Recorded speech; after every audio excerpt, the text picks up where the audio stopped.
Hello again. Well, today I have something really lovely for you. I'm going to introduce you to my wonderful friend again, Mr. Frank Arjava, who has finally written another amazing book that's not about Reiki, but it's about all his other teachings. And it's called Is Awakening, Wanting Nothing, Participating in Everything. I love this book. And myself and many other people have been telling him to write this book for many years. So it's so wonderful that the COVID and the pandemic and Arjava being stuck on his island, even though it's a paradise island, has had the time to finally put this book together. It's an amazing book. I recommend it for everybody, no matter what part of your spiritual journey you're on, or if you just are interested in reading different concepts of how to be and how to be here. It's absolutely perfect for this time that we're going through with the pandemic, and of course what's going to come afterwards, because we are all going to be very changed. The world will be changed. So welcome, Mr. Arjava, my friend. What would you like to say before we get started about the book?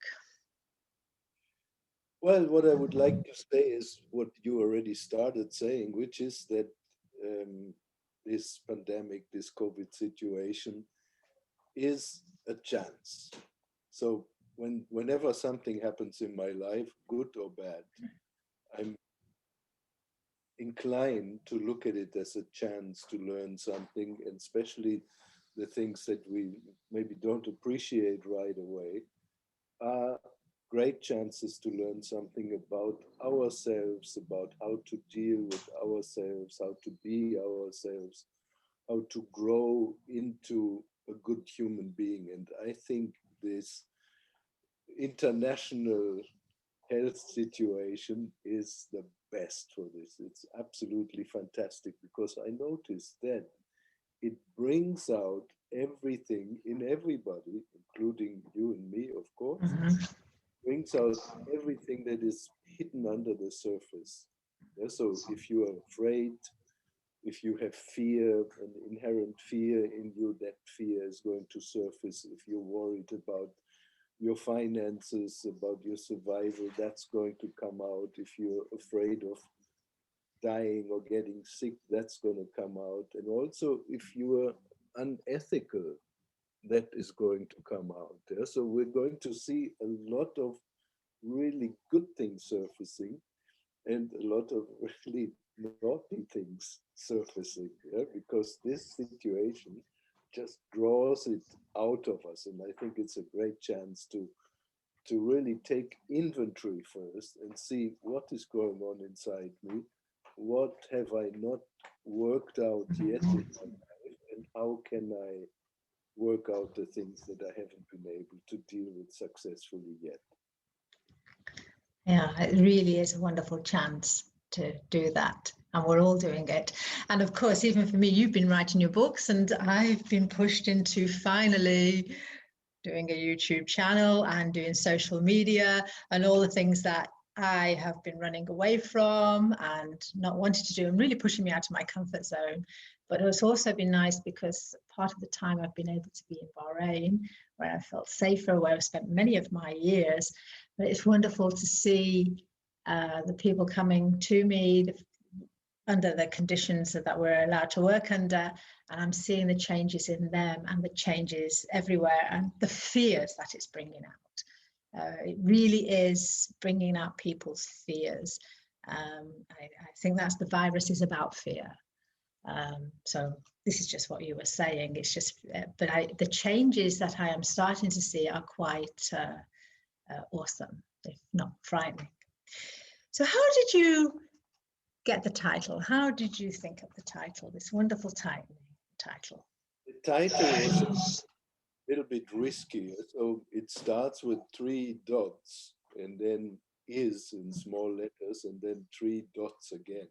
And I had that idea I got that idea from one of my favorite Zen masters who spoke funky English. And when he was talking to his students, he would say, this is things is like this.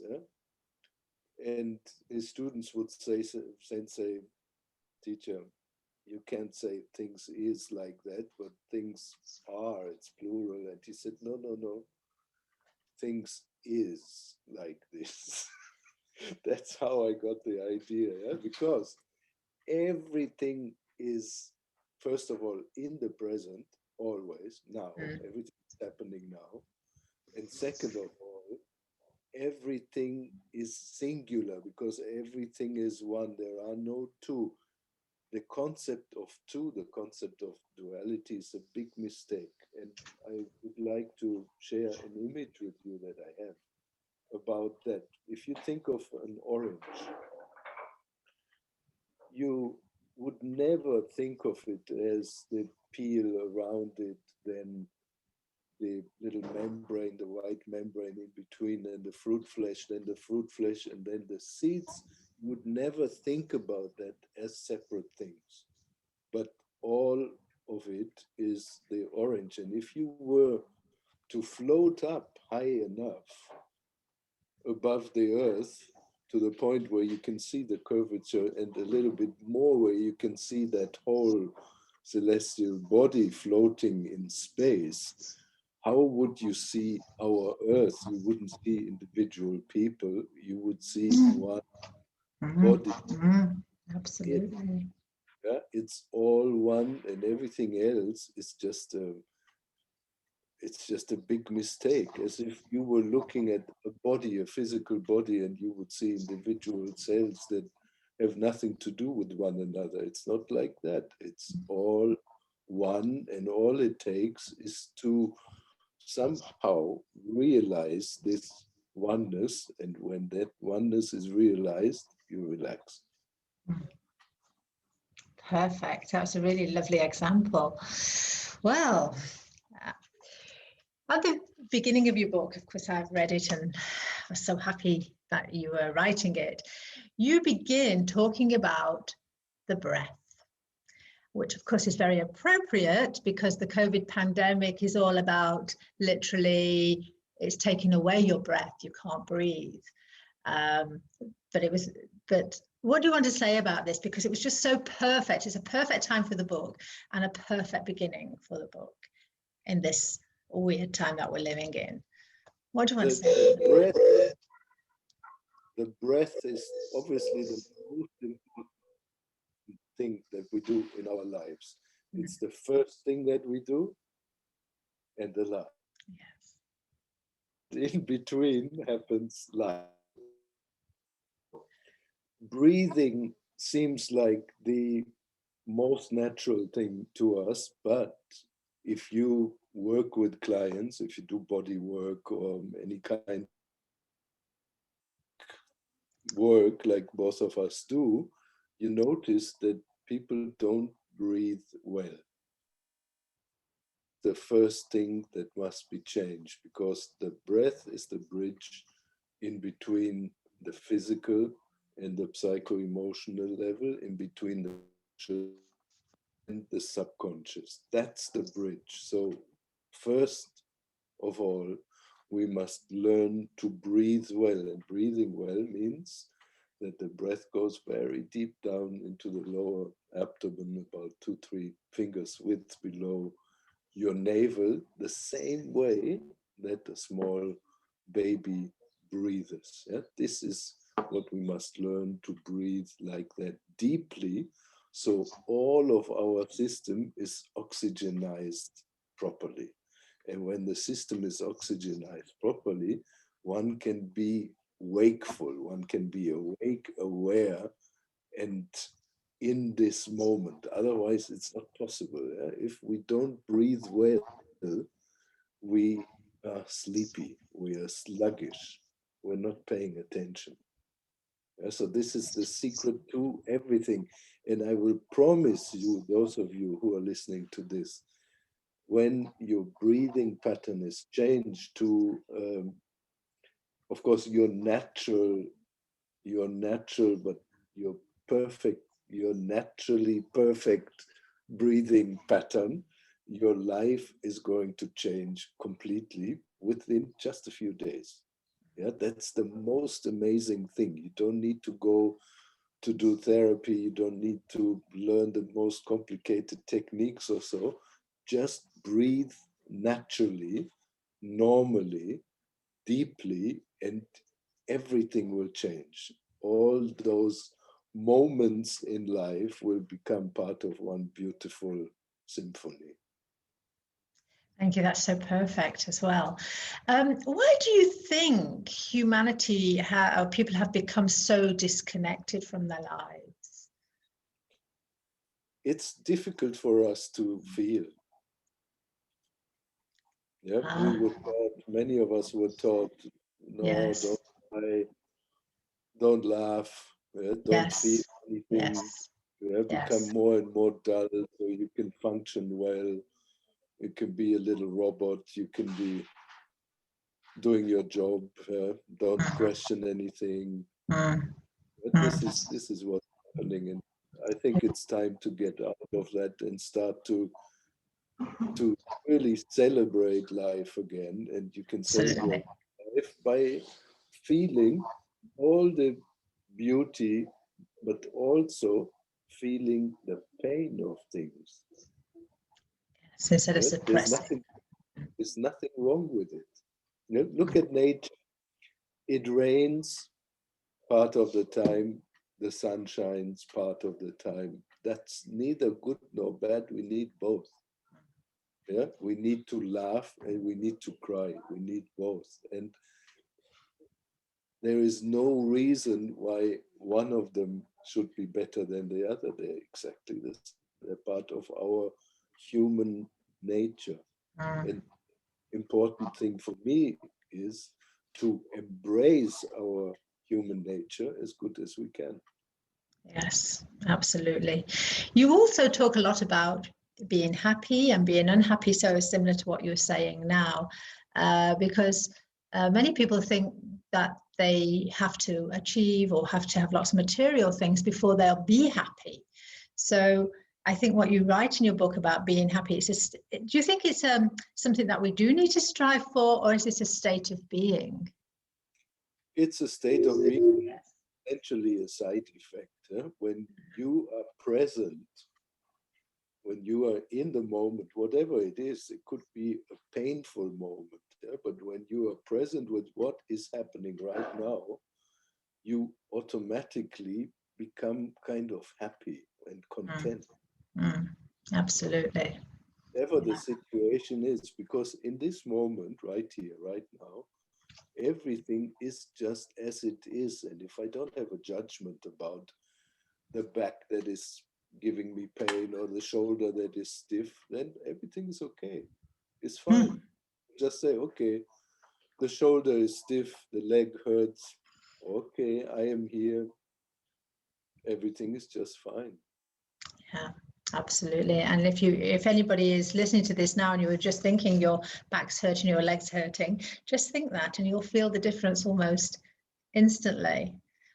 Yeah, Um, you don't judge it. You just mm, feel that mm, maybe that discomfort or that pain is not going to kill you.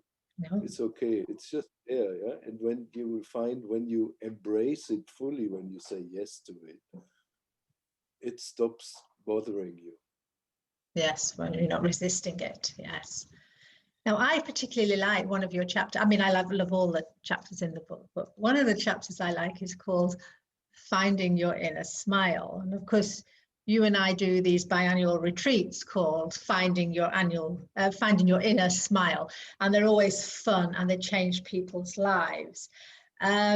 Just reading that, it makes me smile anyway. But what is your inner smile, if you'd like to tell them? That's it. It's a technique that I learned when I was 18. When I was 18, some of you know, I went to India and I spent a few years in the Osho ashram in Pune in India. And Osho was an encyclopedia of techniques, meditation techniques. He created lots of techniques, and he used lots of techniques from different cultures, from different traditions, everything that he thought was useful for modern men. And this was one of them. It's originally, I think, from Taoism, and that he called the inner smile. I don't know if it has a different name in that tradition where it comes from. So that goes like this. He said, in the morning when you wake up, keep your eyes closed after you have awakened, and then imagine that your heart has lips, and that those lips are smiling.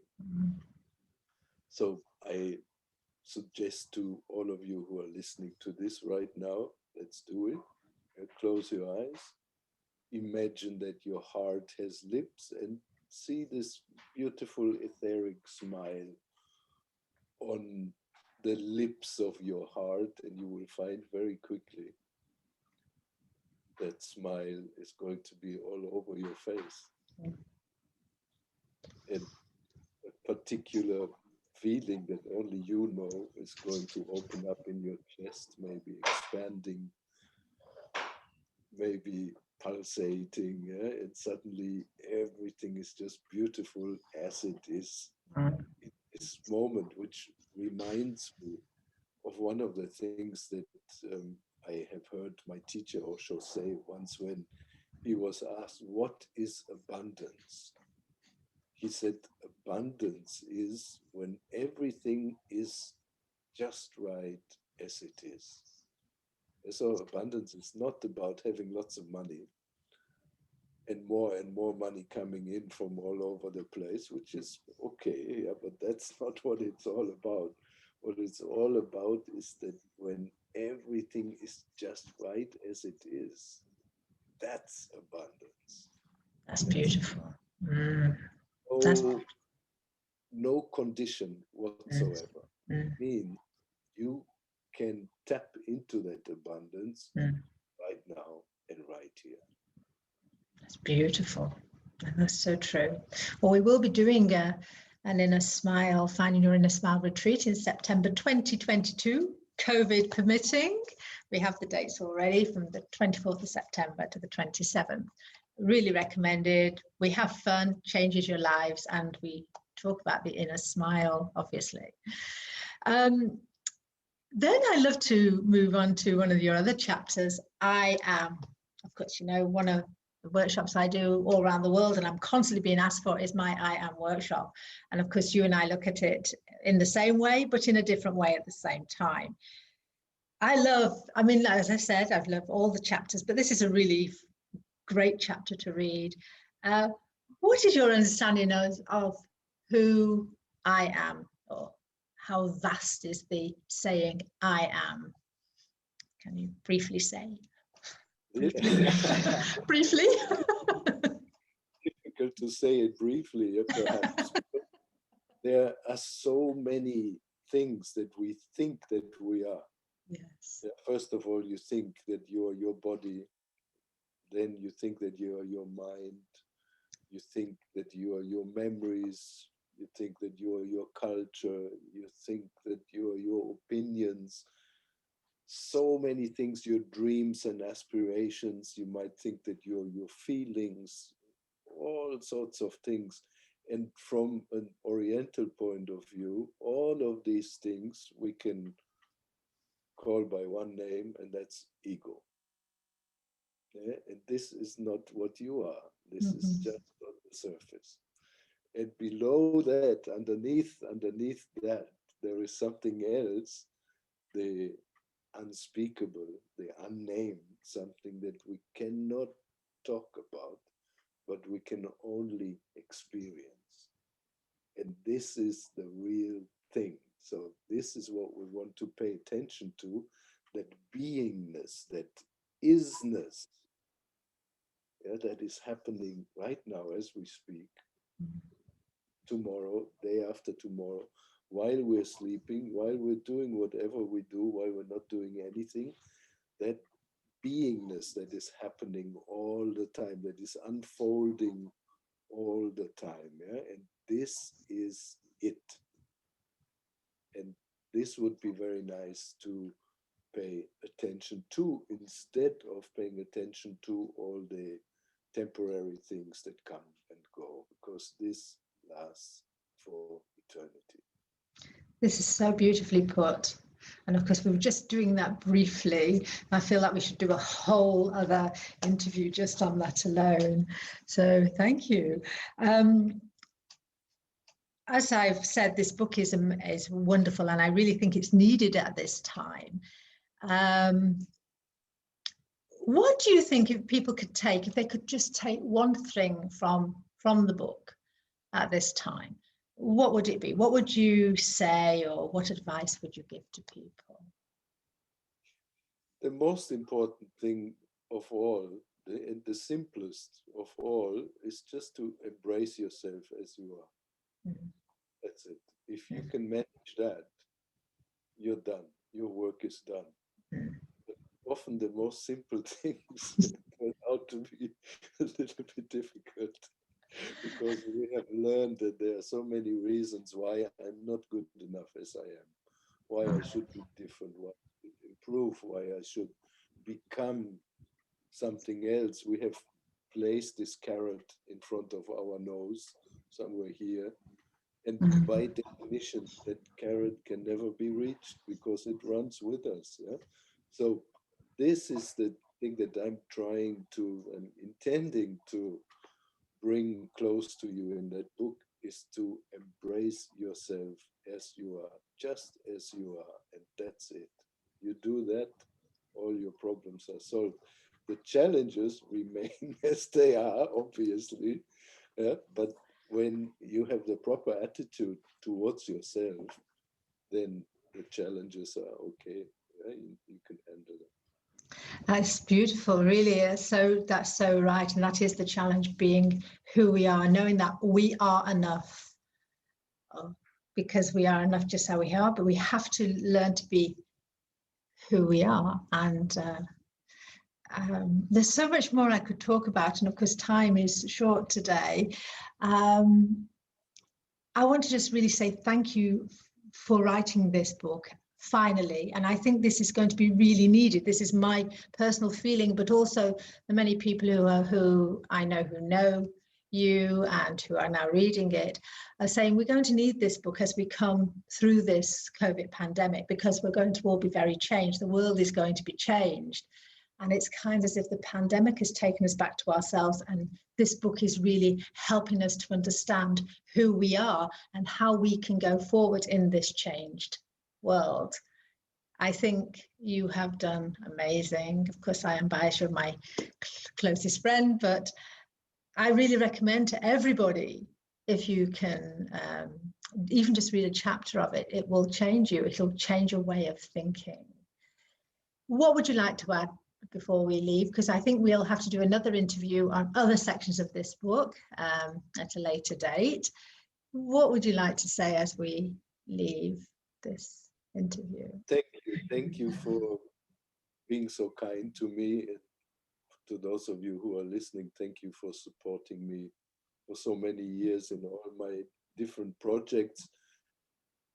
This is the first book I've done that is not about Reiki, and it was really a matter of the heart. There were so many issues that were working inside for many years, and I really wanted to put that out there and share with everybody what has helped me. So this is it. I hope you enjoy it, and thank you. Oh, you're so welcome. Well, it is it. The book is called Is. You can buy it on Amazon. You can order it in your local bookstores. And of course, you can contact me or Arjava directly if you want any more information. There will be another interview from the book at a later date. So thank you. And thank you to everybody. It's been really a pleasure today. Thank you.